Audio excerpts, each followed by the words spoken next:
In 1994, Electronic Arts decided to revitalize their NBA games once again. After having some troubles, especially on the Super Nintendo, with games like NBA Showdown and Bulls vs. Blazers, they decided to go in a much faster direction, a direction that used isometric view instead of the traditional side-scrolling view. What we got was a game called NBA Live 95, the first in what has been a long-running franchise since. The game looked great, sounded great, and played awesome. This was the game that Super Nintendo basketball fans really wanted to own, and with good reason. The game compared very favorably against its Sega Genesis counterpart, so owners of either system really didn't feel slighted by having this game. It was, and honestly still is, pretty gosh darn good. Now, right around this time, EA and Visual Concepts were still working together. Visual Concepts was doing port work of Madden games for the Super Nintendo, as well as games like MLB Baseball. Now, what wound up happening is, you've probably heard the stories, that Visual Concepts was working on Madden 96 for the PlayStation. It was going to be their big coming out party. It was the step to the next generation. Unfortunately, things didn't work out as planned. The game wound up getting canceled. EA wound up cutting ties with Visual Concepts, and EA, or I should say Tiburon Entertainment, later on would become EA Tiburon, took the reins on Madden, and Visual Concepts was kind of without a home.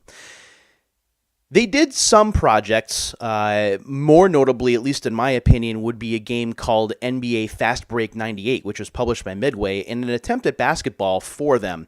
Unfortunately, NBA Fast Break 98 really didn't make a lot of waves either in the press or in sales, and kind of faded to obscurity a little bit. You can still find the game either used or new. Used, it's less than $20. New, you can find it between $20 and $30.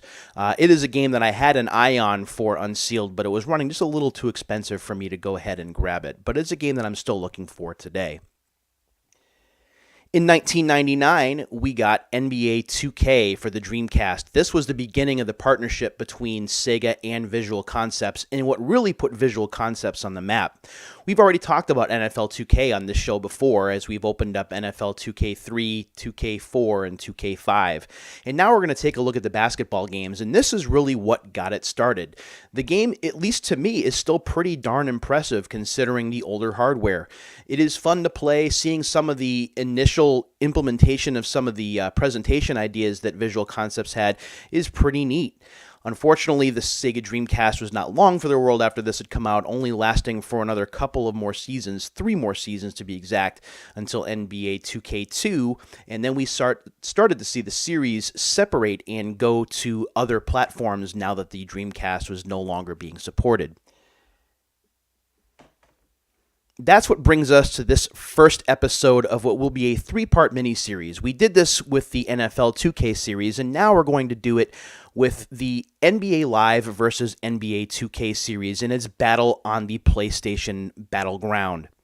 So we're going to take a look at the first 2 games. We're going to open them up. We do have sealed copies of both. Here they are right here.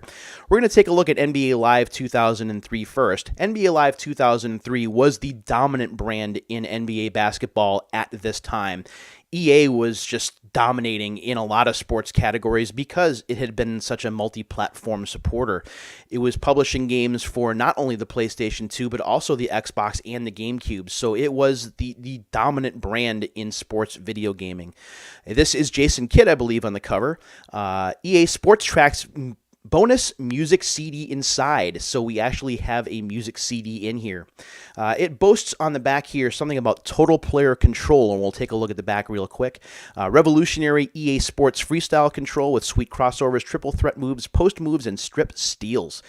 String your moves together using the right analog stick, so that's really where the right analog stick got its start for dribbling and for shooting and such. Pull off what you want when you want it with unprecedented two-handed control. Quick plays for quick stores and stops. You can call plays on the fly to control the game, run the pick and roll on isolation, or zone or double team on D, and much more. There's also one button control where you can turn your momentum with the all-new charge button and clean the glass with one button rebounding. You can play online, and there's EA Sports Tracks here as well, and that's take a look one more time at some of the pictures on the back. So we'll go ahead and we'll open this up. This is sealed, brand new, factory sealed. You do have the seal right there, the factory ID. So we'll go ahead and we'll open this up. Again, I'm going to try and do this on camera.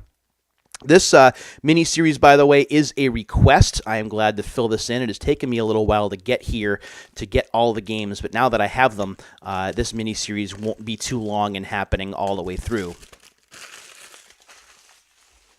So there's the plastic. We'll take the seal off up top here. There we go. And then we'll take a look in the manual, and then we'll move on. So there is the seal right there. Drop that in here. There we go. Okay, so, and again, I don't want to open this up because I'm worried that the discs will fall out. Thankfully, they have not. So when we open up the NBA Live 2003 set, we do have the music CD on top as well as the instruction manual. And then underneath it, we do have the game CD with Jason Kidd on the cover. The music CD has 8 tracks. The NBA Live intro, It's in the Game by Fabulous. Snoop Dogg is a track on here. Joe Budden, Flip Mode Squad, Just Blaze, Hot Carl, and No Good. So it's kind of cool if you like hip hop. There is a free CD in here for you there, and then the game CD itself, which is where all the action is. So we'll take the manual out. And the manual is not very thick. It's only 18 pages long. There's also a way to register your game online if you're interested in doing that. I'm not sure whether that works anymore. You can also get, there's a Fabulous advertisement there as well. So the manual is black and white. Nothing too exciting. It does talk a bit about EA Sports Freestyle Control there. Also talks about setting up the game, the different game modes, and online play, which was really getting started at this point and would only grow from this point on. There's not really a lot of extra information in here. There's like an outlay of the controller if you're not sure what does what, and a list of the controls, although honestly it's much better to just play the game and find out for yourself. So again, it's only 18 pages long. It's not very exciting. And then on the back here you do have an ad for Madden 2003, which we've also covered on this show in the past, as well as getting $5 from EA Sports, which unfortunately I'm not going to get because this offer expired on December 31st, 2002. This game did come out in 2002, by the way. So what do I remember about Live 2003? Well, I remember that it was easier to play, I thought, than NBA 2K3, and we'll get to that title in just a minute. It's more accessible. It's easier to get into. I liked some of the control options. The presentation was kind of iffy. It was okay, but it certainly didn't blow me away. But having a free music CD thrown in is one of those things that I tend to miss about game releases these days. You used to get freebies like posters, postcards, trading cards, music CDs, extra things like that. And here is just one example of those things. You didn't have to pay anything extra for that. That was just thrown as a bonus. So on the other end of the spectrum, we have NBA 2K3, and that is Allen Iverson on the cover. The dominant player takes charge, and that's some of the screenshots in the back there. This is a promo copy, as you can probably tell, because there we go. There is the hole punch there over the UPC symbol. So ESPN broadcast presentation again for the 2K3 sports year, or in 2002. That was the beginning of Sega Sports using the ESPN license. So this was the first year that they began to implement that into the game. So kind of cross it up between the gameplay that had already been established with the NBA 2K series and then the presentation overlay, which was going to be brand new. Player introductions, weekly wrap-ups, season-end awards, and more, all presented in authentic, award-winning ESPN style. Precision offense, drive the court with fluid dribble moves, then dish off with a touch pass and take it to the hoop. New moves such as mid-air shot adjustments and pivot moves to gain a step on the defense give you total control. Hard-nosed defense, online play, it's all here. And again, this is a visual concepts game. This is still sealed, still has the factory label on the top there. So we're going to go ahead and we're going to open this up, and then we'll take a look and see what's on the inside. The thing about NBA 2K3 for me that sold me on the game was the implementation of ESPN presentation. I was probably more excited about that than I should be. If you've watched my sports-related Unsealed episodes before, You've probably noticed that I pay a lot of attention to presentation, to TV style presentation especially. And when you have ESPN, which is an actual presentation entity, when you mix that into what is a very solid, if not spectacular, gameplay engine, which NBA 2K has, then it's a recipe for a great game. So we'll go ahead and we'll take the cover off here. And while I'm taking the ID label off, it's also just important to note too that this was only the second 2K game to make it to the PlayStation. 2K2 was the first.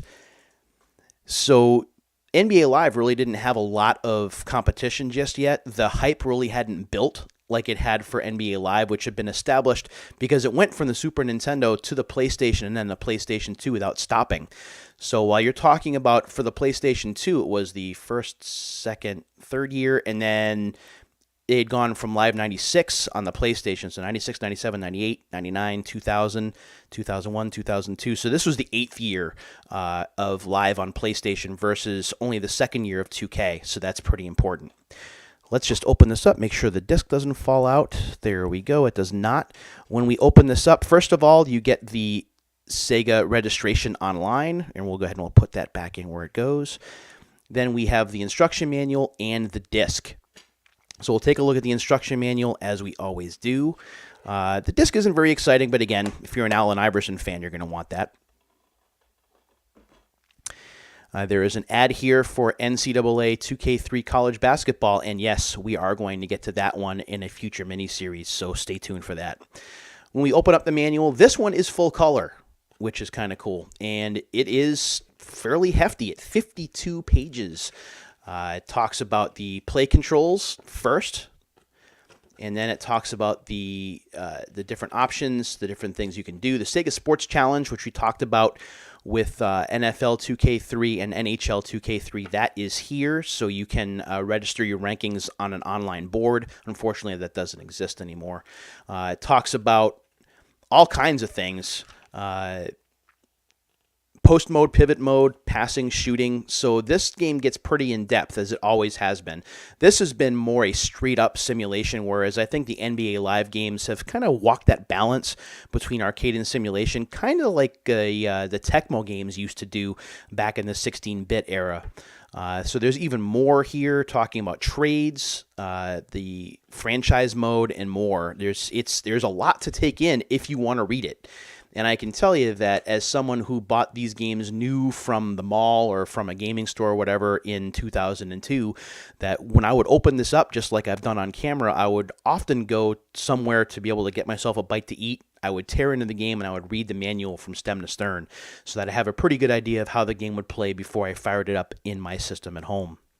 So that is pretty cool. Again, with 2K3, for me, what always sticks out is the presentation and the fact that because it is more simulation-based, I thought that the learning curve was a little bit higher, a little bit more demanding. That doesn't make it a bad game, but if you're a casual basketball fan, and I'm more casual than hardcore, for me, it takes a little bit more getting used to. You have to mess with the sliders a little bit to be able to get the gameplay experience that you want, whereas with NBA Live 2003, I found myself just being able to get into the game without too much adjustment, and I thought that that was pretty important. That said, I did buy both games new when they were new, and now I've had the opportunity to open them with you on camera for the first time, which is pretty exciting. In the next episode, we will take a look at the 2004 sports year and how each game might be different or might be the same. We will take a look at that more in depth next time. If you've played these games, either of them, I'd love to hear from you, talk about your experiences with them, or just in general, Live versus 2K. Where did you stand during the PlayStation 2, Xbox, GameCube era? If you ask me, I think I would side. It's really tough to say. Gameplay-wise, I would go with NBA Live, but presentation-wise, it went to NBA 2K, so I really had to own both in order to get the best of both worlds. But where do you fall? I'd love to hear from you on that. Until the next episode, my friends, thanks very much for watching. I really do appreciate it. And until the next time comes, see you later.